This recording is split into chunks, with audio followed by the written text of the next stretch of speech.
Hello everybody. You know what today is, don't you? Coffee Shop Thursday. I walked all the way back here to the back paddock area and I left my coffee cup back in the house. I'm not going back after it. I'll enjoy my cup of coffee once I'm done here. But this is the day that you get to share all things biblical, expounding great knowledge to your friends, showing off. Well, no, don't show off. Just give them a little something extra to think about and to enjoy. And that's what we're going to do today when we look at Psalm 78.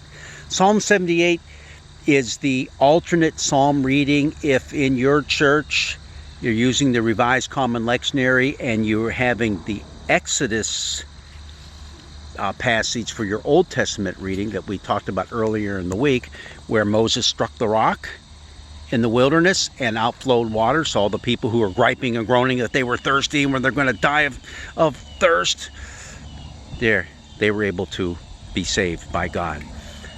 And see, Psalm 78 is one of a group of historical psalms that talk about the history of Israel, especially their wilderness wanderings. They pay special attention to that. And so the reading that will be in some of your churches is an introductory section to the psalm, and it's long. It's 72 verses long, so we're not going to read the whole thing. But then there are a few verses in there that are specific to this incident of Moses raising his staff, striking the rock, and out flows the water, and the people are saved. I do want to read the first 4 verses, though, because they tell us what's going on with this whole psalm. Give ear, O my people, to my teaching. Incline your ears to the words of my mouth. I will open my mouth in a parable. I will utter dark sayings of old, things that we have heard and known, that our ancestors have told us. We will not hide them from their children. We will tell to the coming generation the glorious deeds of the Lord and his might and the wonders that he has done. Wow, almost seems kind of spooky, doesn't it? In other words, we're going to tell the truth. We're just going to come out, right out, and say the way it was, the way it happened. And that's what this psalm does, Psalm 78. Now, there's a little more of an introductory section to it, but then basically the whole psalm has 4 different sections. The introduction, then you have a little segment that talks about the rebellious nature and the forgetfulness of the Ephraimites. They were one of the tribes of Israel, and we're going to talk a little more about what that means. Tribes of Israel, what's that all about? We'll talk about that later. But they were a group of people who time and time again just didn't get it, and they were kind of the leaders of the whole pack, so to speak, of all the people there. So you have a section that deals specifically with that, and then you have another section that talks about how they just kept doing it over and over and over again. They would go through this cycle of rebellion and complaining, and then God provides for them. Then they forget. Then they start rebelling and complaining again, and God provides for their needs, and then they forget, and over and over and over, and finally God just has enough. The very last portion talks about how God rejects the Ephraimites, that whole tribe of Ephraim, and now chooses Judah to be, if you want to call it, the leaders of the pack. And from the tribe of Judah comes David, who's considered the greatest king of Israel. Okay, so we read the first introductory part, and here's what else they had to say.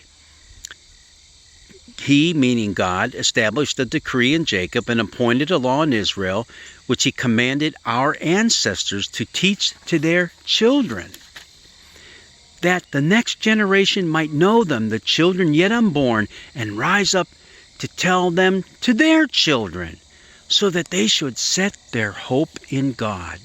The whole purpose of this psalm is that we tell the truth, and that people when they go through difficult moments and difficult times, would not lose hope, would keep their faith in a loving and a kind God who does provide for their needs, and not be rebellious like these Ephraimites were. So, in other words, teach your children. Teach them. Don't keep any secrets from them. Tell it like it really is. Tell it like it happened. Be honest. Be forthright. Don't sugarcoat it too much. You might have to be age appropriate. We know that. But don't make it seem like, oh, well, it really didn't matter, because it does matter. This is a matter of life and death for the people, for our people, for you and for me as well.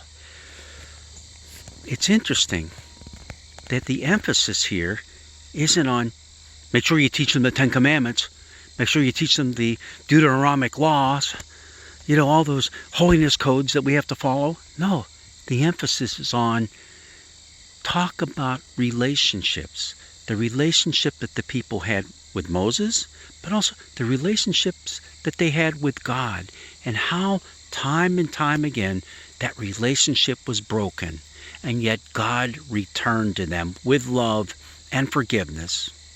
And then they go and break it again, and He gives them love and forgiveness, and over and over and over, and God never gives up on us. That's a pretty important thing to remember.